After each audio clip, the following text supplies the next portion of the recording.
बिस्मिल्लाहिर्रहमानिर्रहीम। रब्बिश्रह ली सदरी व यस्सिर ली अमरी वहलुल उक़दतम मिन लिसानी यफ़क़हू क़ौली। आज एक ऐसी दास्तान का आगाज़ करने जा रहे हैं जो कई हवालों से बहुत मुख्तलिफ है। कैसे, ये अर्ज़ करेंगे। ये है अल्लाह के नबी हज़रत यूनुस अलैहिस्सलाम की दास्तान। हज़रत यूनुस अलैहिस्सलाम की उम्मत वो कैसे बाकी तमाम उम्मतों से जिन पर अजाब आए थे मुख्तलिफ थी, ये भी अर्ज़ करेंगे कि बिल्कुल एक यूनिक केस स्टडी है। कैसे, वो अर्ज़ करेंगे। खुद जो अजाब का मामला था, आप सारी उम्मतों का आपने सुना है, इन पर अजाब, इन पर अजाब। अजाब का मामला भी यहाँ कैसे मुख्तलिफ रहा, बिल्कुल अपनी नौयत की एक ही ऐसी दास्तान है, अलग केस स्टडी है। कैसे, ये अर्ज़ करेंगे। खुद यूनुस अलैहिस्सलाम का मामला इस एतबार से बाकी अंबिया से अलग रहा। कैसे, ये भी अर्ज़ करेंगे। और जो मशहूर ज़माना आयत कुरान है, आयत करीमा के नाम से भी हम याद करते हैं, बिस्मिल्लाहिर्रहमानिर्रहीम, ला इलाहा इल्ला अंता सुब्हानका इन्नी कुन्तु मिनज़ ज़ालिमीन। इस आयत का बैकग्राउंड क्या है, ये भी इस दास्तान से इसका जवाब आपको मिलेगा। जिस तरह हम अर्ज़ कर रहे हैं बच्चों के लिए, बुजुर्ग सब जानते हैं कि हम ये कोशिश कर रहे हैं, मैं अपने आप को सबसे पहले रखता हूँ, बगैर किसी मुबालगे के बात कहता हूँ कि कुरान की कुछ आयतों 6666 में से कि जिनको जब मैं पढ़ रहा हूँ तो वैसे पढ़ के ना गुजर जाऊँ, मुझे मालूम होगा अच्छा इसके पीछे बैकग्राउंड क्या है, इसका पस मंज़र क्या है। जिस तरह कल बलाम बऊर का वाक़या अर्ज़ किया था, सूरह बकरा की आयत थी। इससे पहले सूरह बकरा में ही गाय का वाक़या क्या है वो आयत अर्ज़ की थी और उसके पीछे दास्तान। तो इस दास्तान के अख्तिताम पर इंशाअल्लाह वो जो मशहूर ज़माना आयत है, ला इलाहा इल्ला अंता सुब्हानका इन्नी कुन्तु मिनज़ ज़ालिमीन, इसका भी क्या बैकग्राउंड था, इसका क्या मतलब है, ये किसने कब क्यों कही, इसका भी जवाब मिलेगा इंशाअल्लाह। पहले ये तो सुनिए, फ़ख्र यूनुस, यूनुस अलैहिस्सलाम की दास्तान भी अर्ज़ करते हैं, लेकिन फ़ख्र यूनुस मेरे आका अहमद मुज्तबा मोहम्मद मुस्तफ़ा सल्लल्लाहु अलैहि वसल्लम के हवाले से ये सुनिए। अभी आपने ताइफ का वाक़या सुना ना 1-1.5 घंटे पहले, तो जब सरकार दो आलम ताइफ के सफ़र से ज़ख्मी होकर वापस आ रहे थे ना, तो आपने एक बाग में क़याम किया था, बाग में तशरीफ़ फरमा हुए थे। तो बाग का जो मालिक था, या मालिक, कई मालिक थे, उन्होंने अपने एक गुलाम के हाथ कुछ अंगूर भेजे थे सरकार दो आलम के पास। तो सरकार दो आलम ने उस गुलाम से पूछा था कि तुम मुझे इस इलाके के नहीं लग रहे हो, क्या नाम है तुम्हारा, किस इलाके के हो तुम? तो उसने कहा कि मेरा नाम ये अदास या इदास बताया उसने, मेरा नाम अदास, ऐन से अदास है मेरा नाम, मैं नैनवा का रहने वाला हूं, नैनवा का रहने वाला हूं। तब सरकार दो आलम सल्लल्लाहु अलैहि वसल्लम ने कहा था, अच्छा, अरे तुम तो मेरे भाई यूनुस के इलाके के रहने वाले हो, यूनुस अलैहिस्सलाम, तुम तो मेरे भाई यूनुस के इलाके के रहने वाले हो। यानी आप सोचिए इन अंबिया की भी क्या अजमत है। हमने कल दास्तान यूसुफ में सहर में अर्ज किया था कि सरकार दो आलम मक्का फतह कर रहे हैं, इतना अहम तरीन मौका है, और कह रहे हैं कि मैं तुमसे वो कहूंगा जो मेरे भाई यूसुफ ने कहा था, ला तसरीब अलैकुमुल यौम, ला तसरीब अलैकुमुल यौम। तो सरकार दो आलम ने भी किस किस अंदाज से किन किन वक्तों में नबी अलैहिस्सलाम को याद किया है। तो इससे आप अजमत का अंदाजा कर रहे हैं यूनुस अलैहिस्सलाम की, कि सरकार दो आलम जैसे बड़ी अपनाई, इसलिए अरे तुम, अच्छा तुम वो हो, तुम मेरे भाई यूनुस के इलाके के रहने वाले हो। बात आगे बढ़ी, वो गुलाम उस इलाके का रहने वाला था, बल्कि यूनुस अलैहिस्सलाम के दीन पर भी था, और वो ये भी जानता था कि मक्के में तो कोई एक आदमी भी ऐसा नहीं है जो यूनुस अलैहिस्सलाम के नाम से वाकिफ हो। तो बड़ा हैरान हुआ वो, उसने कहा, आपको कैसे मालूम यूनुस अलैहिस्सलाम के बारे में? मेरे आका ने फरमाया, यूनुस भी अल्लाह का नबी था, मैं भी अल्लाह का रसूल हूं सल्लल्लाहु अलैहि वसल्लम। ये सुनना था, वो उसी वक्त आप पर ईमान ले आया।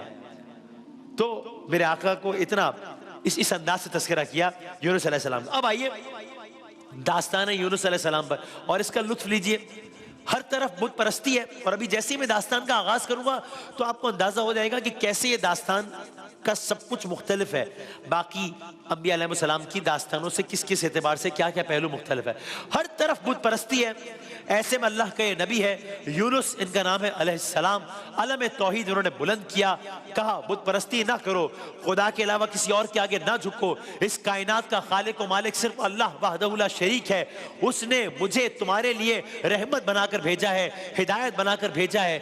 देखो जहालत ने तुम्हारे दिलों को अंधा कर दिया है, तुम्हारी आंखों पर पर्दे डाल दिए हैं। ये पैगाम लेकर आई यूनुस अलैहिस्सलाम। ये वाकया है नैनवा का, इराक का, सरजमीन इराक। यानी आज भी अगर हम कुछ मनाजिर भी दिखा सकें नैनवा के, तो ये शहर आज भी, मूसल इराक का एक शहर है मूसल, उसके ये तस्वीर भी आप देख रहे हो और अभी देखेंगे भी। इराक का शहर है मूसल, यानी करबला मोहल्ला में जहाँ इमाम अली मकाम, इमाम हुसैन, हजरत अब्बास के रोज़ा मुबारक है, वहाँ से आप आज भी अगर चले तो तकरीबन 6 घंटे की ड्राइव पर यह शहर आता है। आज मूसल कहलाता है, तो ये कमोबेश उसी वही इलाका है, कमोबेश वो मूसल का इलाका है, वहां का वाकया है। तो ये जो आप मनाजिर दरमियान में कुछ देखेंगे, ये तो जाहिर तस्वीर है, लेकिन जो मैंने आपको मनाजिर तो दिखाए, ये वहीं कहीं ये वाकया पेश आ रहा है। तो मूसल का इलाका है, इराक है, वहां के रहने वालों ने यूनुस अलैहिस्सलाम की ये बातें सुनी, उनको तो सांप सूंघ गया। उन्होंने कभी ऐसी बातें सुनी नहीं थी। अरे ये शख्स तो खुल्लम खुल्ला हमारे खुदाओं को बुरा भला कह रहा है। गुस्सा आया, आंखों से शोले बरसने लगे। यूनुस अलैहिस्सलाम, ये आप कैसी बातें कर रहे हैं? यानी आप ये कह रहे हैं कि हमारे बाप दादा आबा अजदाद सब गलत थे?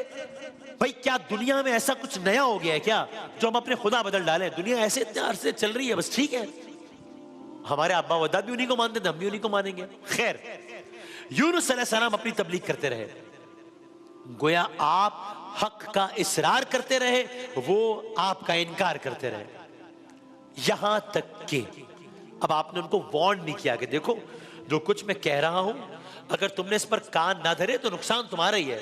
मैं तुम्हें खुदा के अजाब से डरा रहा हूं जो किसी भी वक्त नाजिल हो जाएगा। लोगों ने असर नहीं लिया, यहां तक कि दास्तान का अहम मोड़, अब अल्लाह के नबी ने यह सोच लिया कि इस कौम के साथ इन हालात में चलना मुमकिन नहीं है। आपने एक फैसला किया, उस फैसले को एग्जीक्यूट किया। क्या फैसला था?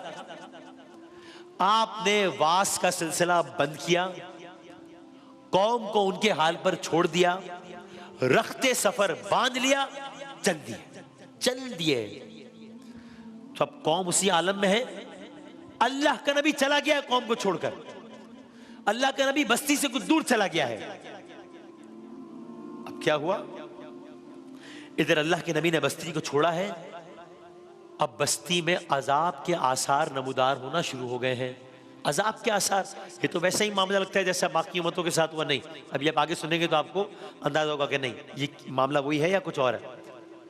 बस्ती में अजाब के आसार नमूदार होना शुरू हो गए, बस्ती में हलाकत की निशानियां दिखाई देना शुरू हो गई, नैनवा की फजा तूफान से ढकना शुरू हो गई, तूफान का असर बढ़ना शुरू हो गया, लोग खौफ से कांपना शुरू हो गए।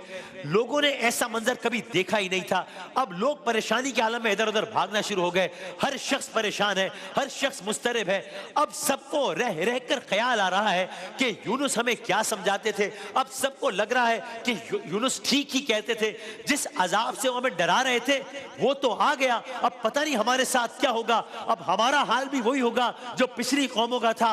अब हम भी नूह की कौम की तरह गर्क़ आब हो जाएंगे या कौम आद और समूद की तरह बर्बाद हो जाएंगे। अल्लाह जाने क्या होगा। पत्थरों का अजाब आएगा, चेहरे स्याह हो जाएंगे, पत्थरों की बारिश होगी, जोरदार चीख का अजाब आएगा, अल्लाह जाने क्या होगा।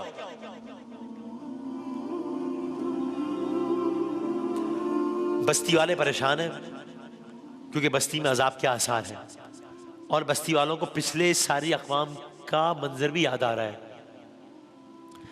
यहां पर इस मौके पर बस्ती वालों ने कुछ ऐसा किया जो इससे पहले किसी भी कौम ने नहीं किया, जिसकी मिसाल नहीं मिलती। ऐसा किया बस्ती वालों ने। क्या किया उन्होंने? ये आपकी खिदमत में आज ये मर्ज करते हैं, पहले किसी कौम ने नहीं किया और उन बस्ती वालों ने ये किया, नैनवा के रहने वालों ने। अब सुनिए क्या किया। बस्ती वालों को एहसास हुआ कि हमसे बहुत बड़ी गलती हो गई है, हमने अल्लाह के नबी की, यूनुस अलैहिस्सलाम की बात ना मानकर कुछ बहुत बड़ी गलती कर ली है। अजाब के आसार नमूदार होना शुरू हुए। बस्ती वालों ने क्या किया? अल्लाह का नबी बस्ती छोड़ चुका था, अब बस्ती वालों ने शहर छोड़ा। शहर छोड़ के कहाँ गए? बस्ती वालों ने पहाड़ों की राह ली, बस्ती वालों ने सहरा की राह ली। ये हमारे अक़ब में भी आप सहरा के मनाजिर देखते हैं, तो अगर एक लम्हे को सारे हम सहरा का मंजर ही दिखा सके तो दिखाइएगा कि अब सहरा है, गोया अल्लाह की रहमत को मुतवज्जे करने के लिए उन बस्ती वालों ने एक नया अंदाज अपना लिया। यानी क्या किया, मजीद क्या किया, बस्ती निकल पड़ी है, कौम निकल पड़ी है, यानी आप सोचिए मर्द, जन, बच्चे, औरतें, बूढ़े, क्या आलम होगा। सबके सब अपने अपने घरों को छोड़कर निकल पड़े हैं, सबके सब सहरा में चले गए हैं। मजीद क्या किया, माओ ने मासूम बच्चों को अपने आप से अलग कर लिया। अरे जानवरों और ऊंटनियों से उनके बच्चे जुदा कर दिए गए। ये अल्लाह ताला की रहमत को मुतवज्जे करने के लिए एक नया अंदाज अपना रहे हैं, एक अलग अंदाज अपना रहे हैं। गोया इंसान हो, हैवान हो, सब चीखों पुकार करने लगे। अब अल्लाह जाने क्या मंजर होगा, मुझे नहीं मालूम, मैं सोचता हूं क्या मंजर होगा। सहरा है, पहाड़ है, अरब की गर्मी है, तपती धूप है, पूरी कौम है। जाहिर है कि कौम है तो तादाद बहुत बड़ी होगी। एक जगह मैंने पढ़ा कम से कम तादाद 1 लाख थी। अब पता नहीं क्या मंजर होगा, सैकड़ों लोग होंगे, औरतें, बच्चे, बूढ़े, मर्द, जानवर, किसी को किसी की परवाह नहीं है। सब सहरा में फैले हुए हैं, सब बावाज़े बुलंद गिरियाओं जारी कर रहे हैं। हर तरफ गोया आंसुओं की नहरें जारी हैं। एक गिरिया बपा है, एक अजब मंजर बपा है। आप जरा एक लम्हे को सोचिए कि लाखों या लाख की तादाद में लोग हैं, जिसमें मर्दो जन सब हैं, जिसमें माओ ने अपने बच्चों को अपने आप से जुदा कर दिया है, जानवरों, ऊँटनियों से उनके बच्चे जुदा कर दिए गए हैं, और सब सहरा में फैले हुए और गिरिया जारी कर रहे हैं, आहो जारी कर रहे हैं। गोया ये सारा कयामत का मंजर है, अजब मंजर है। ये सारा कयामत का मंजर अभी जारी था, उधर आसारे अजाब जारी थे कि अचानक लोगों ने कुछ महसूस किया। कुछ ऐसा हुआ कि जो पूरी कौम ने महसूस किया। क्या हुआ, क्या खुदा राजी हो गया, क्या हुआ, क्या अजाब में शिद्दत आ गई, क्या हुआ, क्या यूनुस अलैहिस्सलाम वापस आ गए, क्या हुआ, क्या ये बस्ती गर्क हो गई, या कुछ और ही हुआ। कल अर्ज करेंगे इंशाअल्लाह।